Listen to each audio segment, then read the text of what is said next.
Salve, turma! E aí, vamos discutir sobre a diáspora africana, como que ela influencia a música brasileira,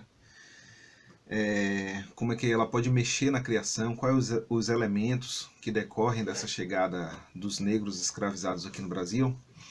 Antes, eu queria tocar para vocês, e depois a gente vai tentar esmiuçar esses elementos dentro de uma canção só.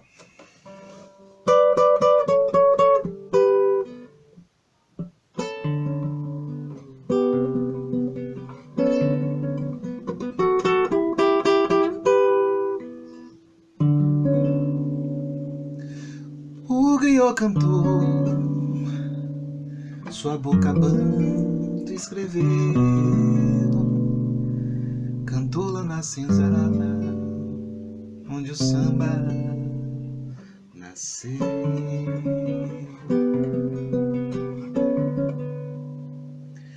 O banto, canto doce da liberdade, com luta, consciência plantou.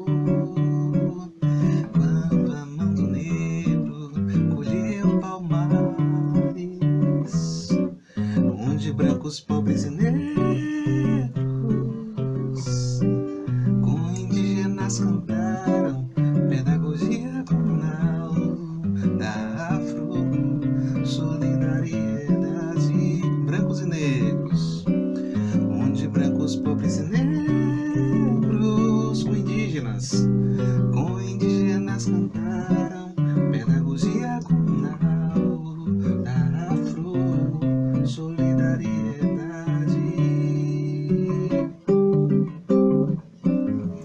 E o samba é a alma do Brasil, o jeito da gente é assim. Mesmo o corpo negro sendo negado aqui, eu sou o samba. Zequete que me disse, mesmo com o corpo negro negado aqui, eu sou o samba. Griot, Zequete existe, o poeta muda de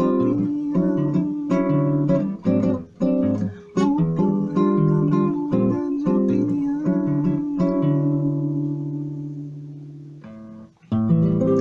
E o meu samba agora até roubou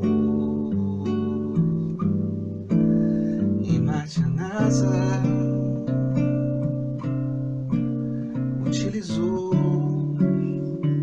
a coisinha do pai.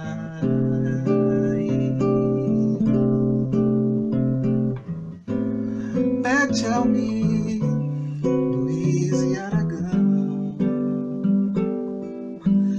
do interplanetário da fé, da afro-perfeição. Primeiro pedacinho que eu faço, ó. E aí venho pra cá, ó.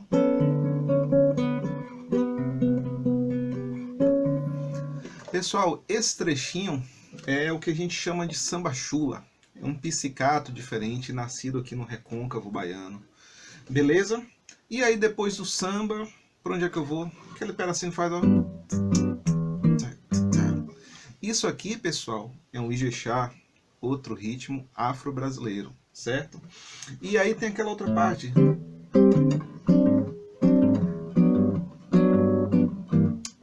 Isso aqui, pessoal, é o que a gente chama de samba 2x2, muito comum lá no Rio de Janeiro, onde é que nasce isso, a gente já vai entrar. E por último eu concluo como, ó.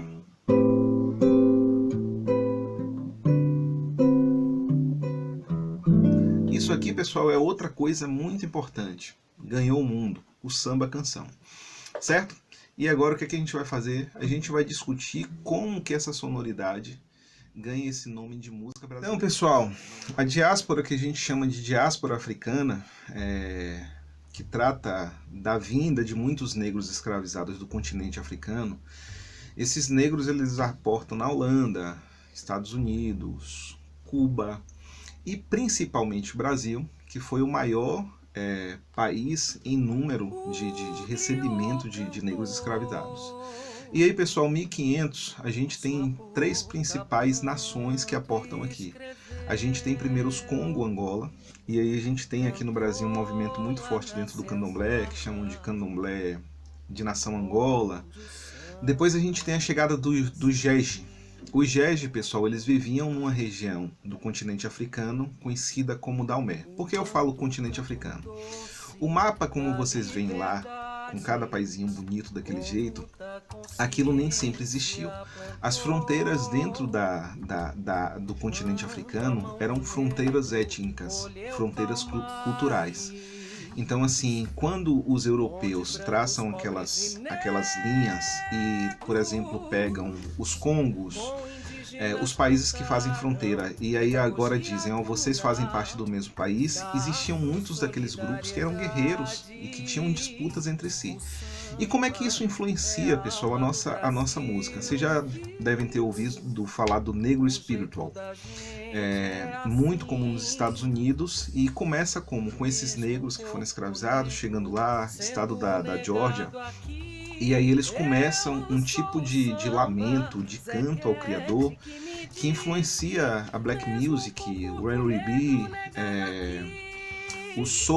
a soul music, o próprio jazz, o blues. E aqui pro Brasil, como é que isso reverbera pra gente? Como é que isso mexe com a gente?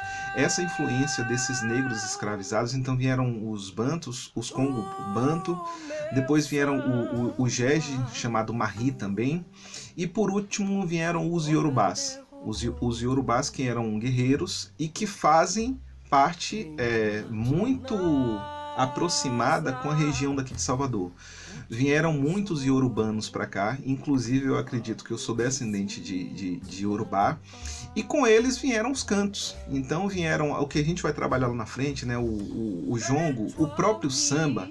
Existe uma linha que diz que o samba nasceu no Rio, outra linha diz que o samba nasceu na Bahia, alguns dizem que o samba nasceu no casco do navio, e particularmente eu tenho discutido com os antropólogos essa canção mesmo, que foi interpretada pela Fabiana Cosa. Tem uma outra filosofia, que o samba ele tem uma textura egípcia bantu, porque muitos egípcios desceram do norte da África para a África Central, e muitos povos das nações bantas que, tipo assim, imagina em 2000 dialetos, pessoal, e eles subiram também. E no meio dessa mistura, eu acho que começa esse movimento que se consolida aqui com os indígenas. As pessoas precisam lembrar que quando esses negros foram recebidos aqui no Brasil, o Brasil já tinha moradores. O Brasil ele não foi descoberto, ele foi invadido. Essas populações, a gente tinha os guaranis, os tupis, e muitas outras etnias que a gente pode entrar nisso depois. E essa mistura de indígena com brancos pobres, com os negros que foram escravizados de várias nações, trazem para a gente elementos como o Moçambique, o Congo, o maracatu, outro gênero que a gente vai ver aqui também. E tudo isso é fruto do que, pessoal? Da diáspora africana. Então, quando a gente escuta soul music, outra coisa, quando a gente escuta o funk carioca, o new beat, certo? Que a gente escuta essa clavezinha, pessoal, é uma clave de um ritmo africano que aporta aqui no Brasil, a clave do Vassi. Então, para vocês entenderem que a nossa cultura, quando a gente fala de macaco, de minhoca, de quiabo, quando a gente fala de caçula, todas essas nomenclaturas, pessoal, são herdadas da gente. A gente herda a culinária, a gente herda a musicalidade, a gente herda a metalurgia. Então, assim, tem muitos artistas, inclusive, que se inspiram na metalurgia que está lá nessas nações. Então isso, pessoal, dentro da música brasileira, tá tudo emaranhado. A gente não tem como separar.